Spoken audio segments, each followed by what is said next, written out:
hosting all of us. It's really a great pleasure to be here. The United Kingdom was NATO's first home, so it is fitting that we meet here to mark the 70th anniversary of our alliance, to celebrate our success and to ensure our alliance remains fit for the future. NATO is the most successful alliance in history because we have changed as the world has changed. And in the last few years, we have implemented the biggest increase of our collective defense in a generation. We have stepped up in the fight against terrorism, and we are investing more in our defense.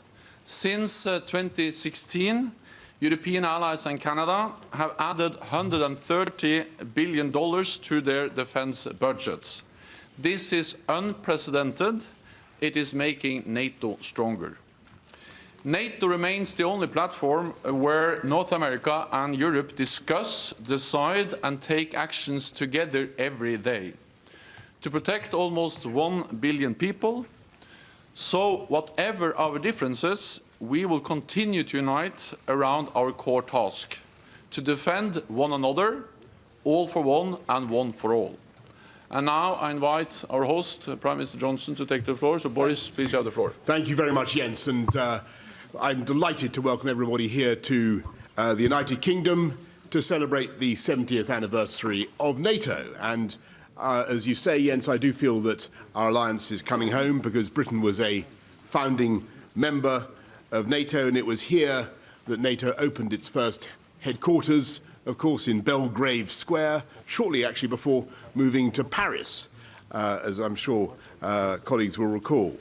70 years on, we are rock solid in our commitment to NATO and to the giant shield of solidarity that now protects 29 countries and nearly 1 billion people.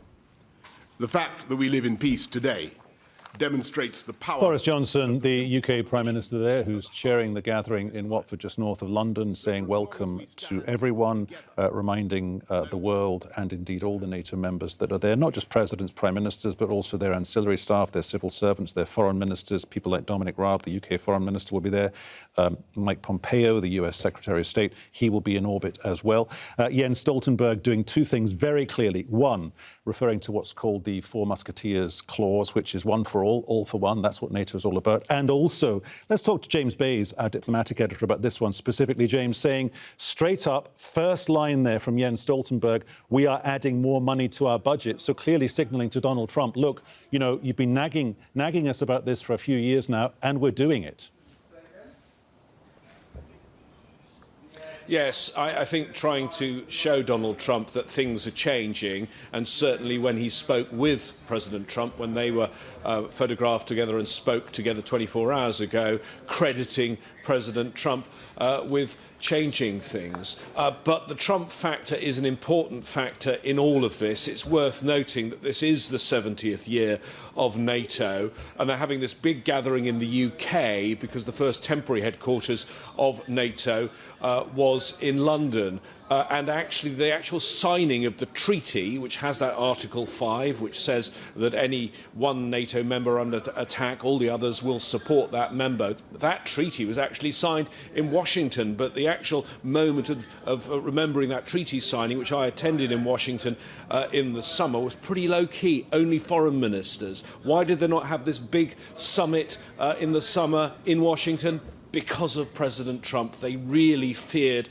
the unpredictability of him hosting a gathering like this. And that remains, I think, particularly after the events of summer 2018, when it looked like in a summit in NATO that President Trump was about to pull out of the alliance, and really fraught discussions during that summit. President Trump, I think, remains one of the most unpredictable elements of this alliance.